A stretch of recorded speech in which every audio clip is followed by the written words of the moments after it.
प्रशासन को, पुलिस को दुरुपयोग किया, रेप की धाराओं में रहा, मर्डर के चार्जेस के अंदर पुलिस ने उससे पूछताछ की। उसके द्वारा जिस तरह की हरकतें हुई, उसके बाद पूरे देश में रेप विक्टिम के द्वारा इस चीज को लेकर के सवाल उठाए गए और देश के अंदर फिलहाल एक बड़ी सुर्खी निकल कर आई और सेम इसी तरह से अरावली के मामले के अंदर आई। बात जहां तक कुलदीप सेंगर की हो, फिलहाल के लिए सुप्रीम कोर्ट के द्वारा जब इस मामले को याचिका के रूप में ले जाया गया, तो चीफ जस्टिस के द्वारा इस मामले को पलटा गया और कहा कि हाईकोर्ट के जिन जजों ने इनकी सजा को सस्पेंड किया था, वो बेहतरीन जज थे, लेकिन गलती किसी से भी हो सकती है। यह दर्शाता है कि हाईकोर्ट के जजेस के द्वारा लिया गया फैसला सुप्रीम कोर्ट के द्वारा यह कह करके पलटा गया कि वो जजेस तो अच्छे थे, उनके द्वारा भी गलतियां हो सकती हैं। इसका मतलब यह हुआ कि न्यायपालिका, जिससे हम उम्मीद करते हैं कि वो पूरी तरह न्याय की पालना करेगी, वो लोगों को न्याय के साथ लोकतंत्र में विश्वास रखवाएगी, वो न्यायपालिका खुद ये कहते हुए विवश हुई कि इन जज हैं, गलती किसी से भी हो सकती है। अगर जजेस भी गलती करने लगे तो क्या ये इतना आसान शब्द है जिसे यूं ही बोल करके छोड़ दिया जाए? किसी के जीवन मरण से संबंधित सब बातें हैं और न्यायपालिका के द्वारा इस तरह का बयान देना देश के अंदर एक दुर्भाग्यपूर्ण स्थिति को दर्शाता है। आप में से कुछ लोग हो सकता है ये कहें कि साहब, कम से कम गलती मानना तो अच्छी बात होती है। देखिए, गलती मानना अच्छी बात होती है, आप पर और हम पर यह बात लागू होती है, न्यायपालिका पर लागू नहीं होती है। न्यायपालिका को सभी पक्ष सुनने होते हैं। न्याय की स्थापना के लिए उन्हें सभी की बातों को ढंग से समझना होता है। उनके द्वारा जब न्याय दे दिया जाता है, वो अपने आप में एक नजीर बनता है। लोग उनको आने वाले समय में फॉलो करते हैं। इसीलिए केवल इतना कह देने मात्र से कि गलती हो जाती है, यह दर्शाता है कि हमारे देश के अंदर शायद न्याय भी अब प्रभाव में आकर के होने लगा है। प्रभाव सबसे पहले कुलदीप सेंगर का। कुलदीप सेंगर जो कि पूर्व विधायक हैं, 59 वर्षीय हैं, 2007, 2002, 7, 12, 17 में विधायक रहे, बसपा से रह चुके, सपा से रह चुके, बीजेपी से विधायक रहे। 2017 में इनके ऊपर रेप का आरोप लगा। पता चला कि आप के पड़ोस में रहने वाली एक लड़की जो इनसे कभी जॉब मांगने गई थी, उसके साथ इन्होंने रेप किया। 17 साल की लड़की। पता चला कि परिवारजन, जो लड़की के परिवारजन थे, वो विधायक जी के काफी करीबी भी थे। पड़ोस के अंदर घर था, लड़की के चाचा विधायक जी के बॉडीगार्ड रहा करते थे। लड़की के साथ जो घटना घटी, क्योंकि वो विधायक जी से नौकरी मांगने गई थी, नौकरी नहीं मिली, विधायक जी ने जिसके साथ जो बर्ताव किया, वो बर्ताव डर के मारे लड़की वहां से छूट करके दिल्ली चली आती है, अपने परिवारजनों के साथ मिलकर दिल्ली में शिकायत दर्ज कराती है। दिल्ली में शिकायत दर्ज कराती है, दिल्ली में केस की सुनवाई जब नहीं होती है, तो परेशान होकर वर्ष 2018 में वो सीएम निवास के बाहर जाकर खुद को आग लगा लेती है। सीएम निवास के बाहर जब आग लगाने का प्रयास किया जा रहा होता है, तो इसी बीच में पुलिस की आंखें पड़ती हैं कि ऐसी क्या स्थिति आ गई कि कोई व्यक्ति को अपना केस दर्ज कराने के लिए इस हद तक उतरना पड़ रहा है। इस बीच में इधर की तरफ यह घटना हो रही होती है और दूसरी तरफ से लड़की के पिता को पुलिस के द्वारा उठा लिया जाता है। पुलिस के द्वारा उठा लिया जाता है, उसके साथ मारपीट होती है। इस तरह की मारपीट होती है कि पुलिस कस्टडी में लड़की के पिता की मौत हो जाती है। लड़की के पिता की मौत होना, लड़की को अपने ऊपर लगे लड़की जो आरोप लगा रही है उसका केस दर्ज ना होना और लड़की के पिता को उठाकर पुलिस के द्वारा मारपीट में इतना पीटा जाना कि पुलिस कस्टडी में उसकी मौत हो जाना, यह दर्शाता है कि किस तरह की बर्बरता और किस प्रकार का बाहुबली वो व्यक्ति रहा होगा जिसने अपने दम पर इस तरह की हरकत को अंजाम दिया। इसके बाद अप्रैल 2018 में सेंगर के छोटे भाई अतुल सेंगर और उनके साथियों ने, जो कि लड़की के पिता के घर में घुसकर उसको बहुत बहुत बेरहमी से पीटे थे। लोगों का कहना है कि मतलब हाल इस तरह के थे कि पिटाई को देखकर ही लग रहा था कि नहीं बचेंगे। 8 अप्रैल को लड़की पीड़िता जो है वो लखनऊ पहुंचती है और सीएम आवास के बाहर आत्मदाह का प्रयास करती है। सुरक्षाकर्मी बचाते हैं। 9 अप्रैल को पता चलता है कि इसके पिताजी मर गए हैं। जब यह खबर बाहर निकल कर आती है तो पुलिस के 10 लोगों को एसएचओ समेत आरोपी बनाया जाता है, फिर उन्हें सजा होती है। लेकिन सोचने वाली बात यह है कि तब तक भी इस बलात्कारी की कोई भी गिरफ्तारी नहीं होती है। कुलदीप सेंगर 12 अप्रैल 2018 तक, जबकि लड़की के पिता मर चुके हैं, लड़की खुद को जलाने के लिए प्रयास कर चुकी है, सेंगर की गिरफ्तारी नहीं हुई होती है। इसके बाद सरकार के खिलाफ, योगी सरकार के खिलाफ प्रोटेस्ट शुरू होते हैं। पुलिस कॉप के ऊपर बड़ा सवाल खड़ा होता है, पुलिस कर्मियों के ऊपर, कि किस तरह की पुलिस है जो बलात्कारी खुलेआम घूम रहा है और जिसने शिकायत की है उसके पिता को मार दिया गया है। वो जो लड़की जिसके साथ ये दुर्घटना घटी है, उसे खुद को जलाने तक की नौबत आ गई है कि मेरी बात तो सुन लो। फाइनली फिर सीबीआई इस केस को अपने हाथ में लेती है। सारे घटनाक्रम के बाद में जब मीडिया इस बात को पूछने के लिए पहुंचती है सेंगर के पास, तो सेंगर कहते हैं कि साहब मैंने तो कुछ किया ही नहीं। लेकिन फाइनली 13 अप्रैल को जाकर 2018 में ये गिरफ्तार होते हैं। ये इधर गिरफ्तार होते हैं, लेकिन उधर की तरफ वर्ष 2000 के अंदर का एक मामला, जिसमें तमंचा दिखाकर धमकाने के मामले में लड़की के चाचा को गिरफ्तार कर लिया जाता है। ये बिल्कुल बाहुबली अंदाज में होने वाली वो किसी फिल्म से कम नहीं है, जिसमें दिखाया जाता है कि कैसे पावरफुल लोग अपने खिलाफ खड़े लोगों को हर तरह से तोड़ने मोड़ने का प्रयास करते हैं। लड़की अपने पिता को खो चुकी थी। चाचा, जिनके ऊपर आरोप था, चाचा कभी विधायक के ही बॉडीगार्ड थे, उन पर आरोप था कि इन्होंने 2000 के अंदर किसी को तमंचा दिखाया था। पुराने मामले में पुलिस उन्हें उठा लेती है।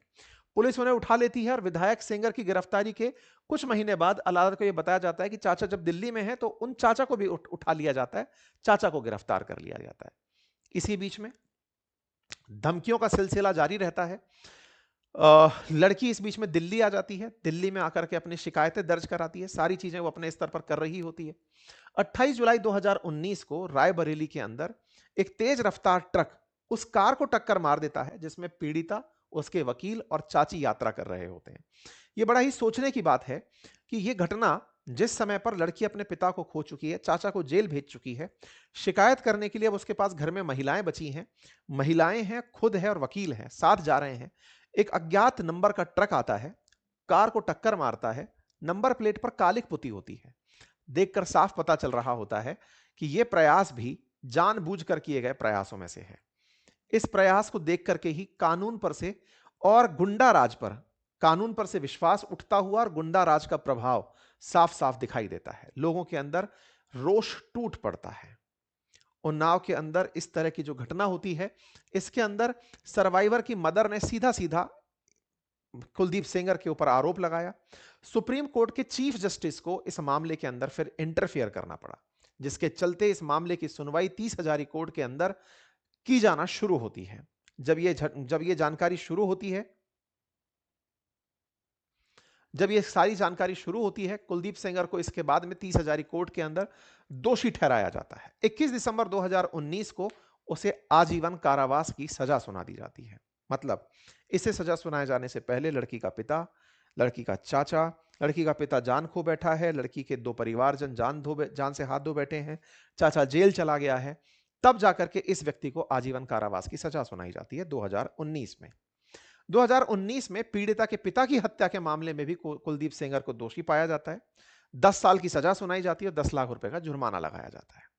साहब, ये सारी घटनाएं चल रही होती हैं, ये हेडलाइंस बनती हैं।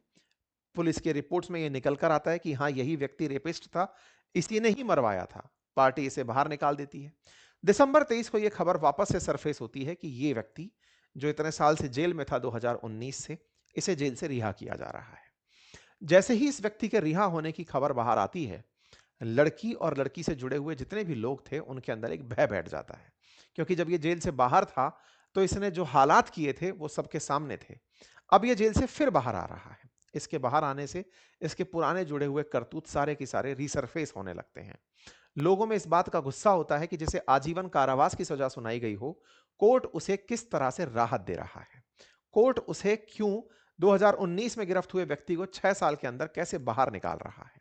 जानकारी पता चलती है कि लड़की जिस लड़की के साथ रेप हुआ था, वो उस समय 17 साल की थी। पॉक्सो के तहत उसके ऊपर मामला बनना चाहिए था, विधायक के ऊपर मामला बनना चाहिए था। विधायक पर मामला बना, लेकिन उसे पब्लिक सर्वेंट नहीं माना गया। पॉक्सो कानून के अंदर एक कमी पता चलकर आई कि विधायक तो हो सकते हैं लेकिन वो पब्लिक सर्वेंट नहीं होते। उसकी परिभाषा में उन्हें पब्लिक सर्वेंट नहीं माना गया। अगर पब्लिक सर्वेंट रहे होते तो फिर इन्हें लंबी सजा दी जा सकती थी। पब्लिक सर्वेंट की परिभाषा से बचे रहने के कारण इनकी सजा में जमानत की पोजीशन बनकर आ गई। साथ ही साथ पोजीशन ऑफ ट्रस्ट और अथॉरिटी, यानी कि उनके अधीन वो काम कर रही थी, ऐसी भी कोई बात बनकर नहीं आई। कोर्ट के अंदर दलीलों में यह बताया गया कि लड़की की उम्र के लेकर के जो डॉक्यूमेंट्स हैं उसमें कई जगह परिवर्तन देखा गया, मतलब कई जगह अलग अलग एज है, इसलिए उसे इस आधार पर जमानत दे दी जा रही है। कुल मिलाकर के कुलदीप सेंगर को जमानत दी गई कुछ शर्तों पर कि आप 5 किलोमीटर दूर दिल्ली नहीं छोड़ेंगे और पीड़िता से 5 किलोमीटर दूर रहेंगे। दूसरा, हर सोमवार को कुलदीप को नजदीकी पुलिस स्टेशन में रिपोर्ट करना होगा, पासपोर्ट जमा कराना होगा और कोई भी शर्त अगर तोड़ते हो तो वापस तिहाड़ जाना होगा। जैसे ही यह बात निकलकर वापस आती है, प्रतिक्रिया का दौर शुरू हो जाता है। लोग सड़कों पर उतर आते हैं, प्रतिक्रियाएं शुरू होती हैं। रेप पीड़ित के पक्ष में और कुलदीप सेंगर के विरोध में सोशल मीडिया पर भयंकर न्यूज प्रसारित होना शुरू होती है। लोग प्रोटेस्ट में निकलते हैं, न्याय व्यवस्था पर सवाल खड़े किए जाते हैं। प्रोटेस्ट करने के लिए जब रेप पीड़ित प्रदर्शन करने आती है तो पुलिस उसे जबरन उठाकर ले जाती है। इन सब चीजों पर फिर राजनीतिक प्रतिक्रियाएं आना शुरू होती हैं। अपोजिशन की तरफ से सवाल उठाए जाते हैं। अपोजिशन के सवालों में एक चीज तो तय हो चुकी थी कि जो हालात थे वो हालात निश्चित ही बाहुबली के पक्ष में है। न्याय भी प्रभावशालियों के साथ है। न्यायपालिका कहीं ना कहीं कॉम्प्रोमाइज हुई है। इस तरह की बातों को देख करके जब सुप्रीम कोर्ट ने स्वतः संज्ञान लेते हुए सीबीआई के कहने पर सीबीआई ने याचिका दायर की कि भाई इस मामले की तो सुनवाई करनी पड़ेगी। सुप्रीम कोर्ट को यह एहसास हुआ कि इस मामले के अंदर कुछ ना कुछ तो ऐसा हुआ है जिसके चलते जनता में इतना रोष फूटा है, क्योंकि उस व्यक्ति के करतूत ही इतने खराब थे, उस व्यक्ति के कांड ही ऐसे थे जिन्हें देख करके उसका समाज में खुले रहना अपने आप में एक बड़ी चुनौती था। बस यहीं से सुप्रीम कोर्ट तक मामला पहुंचता है। जस्टिस फॉर उन्नाव विक्टिम खबर बनने लगती है। कुलदीप सेंगर की बेल रद्द करो, इस तरह का माहौल बनने लगता है। कुछ लोग ऐसे भी निकल कर आते हैं जो कुलदीप सेंगर को सपोर्ट करने की स्थिति में होते हैं, उनके खिलाफ भी प्रोटेस्ट होना शुरू होता है। फाइनली सीबीआई सुप्रीम कोर्ट तक पहुंचती है और जो दिल्ली हाई कोर्ट की जो बेल ग्रांट थी उसके खिलाफ कि साहब आप कुलदीप सेंगर पर विचार कीजिए, सुप्रीम कोर्ट इस मामले के अंदर फाइनली कुलदीप सेंगर की जो जमानत याचिका है उसे रद्द कर देती है कि नहीं, इस व्यक्ति को जमानत नहीं मिलनी चाहिए। उन्नाव रेप केस के मामले में जब सुप्रीम कोर्ट के सामने सीबीआई पहुंचती है तो सीजेआई बोलते हैं कि हाईकोर्ट के जिन जजों ने सजा को सस्पेंड किया वे बेहतरीन जजों में गिने जाते हैं, लेकिन गलती किसी से भी हो सकती है। चीफ जस्टिस सूर्यकांत ने कहा कि कोर्ट को लगता है कि मामले में अहम सवालों पर विस्तार से विचार जरूरी है। आमतौर पर कोर्ट का सिद्धांत है कि किसी को दोषी या विचाराधीन कैदी को रिहा कर दिया गया हो तो बिना उसे सुने ऐसे आदेशों पर रोक नहीं लगाई जाती, लेकिन इस मामले में परिस्थितियां अलग हैं क्योंकि आरोपी दूसरे मामलों से पहले दोषी ठहराया जा चुका है। ऐसे में दिल्ली हाईकोर्ट के 23 दिसंबर 2025 के आदेश पर रोक लगाई जाती है। इस तरह की बात यहां पर निकल कर आती है।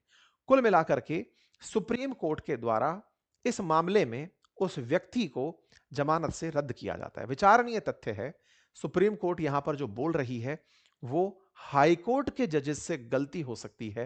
ये बड़ा ही मतलब ऐसा पॉइंट है कि इसके बाद कहने लायक कुछ बच नहीं जाता। न्यायपालिका से ये अपेक्षा नहीं है।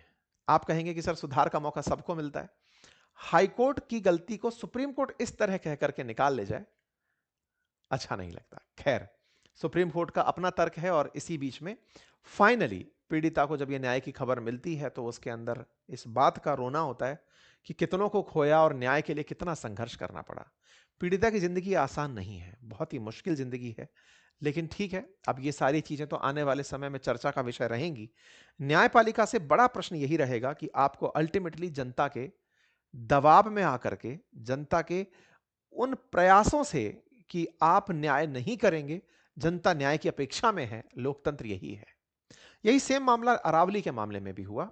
अरावली रेंजेस, जिनके बारे में आपको पता होगा, पिछले कुछ दिनों से हम लगातार इस विषय पर सेशन कर रहे हैं।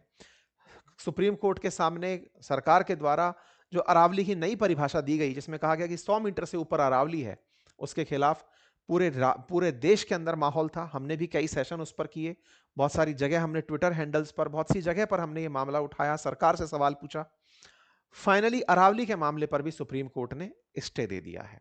सुप्रीम कोर्ट का कहना है कि भाई जो भी अब तक हुआ है उस पर हम फिर से सुनवाई की तरफ आगे बढ़ रहे हैं। आपको याद होगा जब यह मामला शुरुआत में निकल कर आया था, हमने इस पर डिटेल में सेशन किए हैं, इसी चैनल पर खूब सारे सेशन हुए हैं।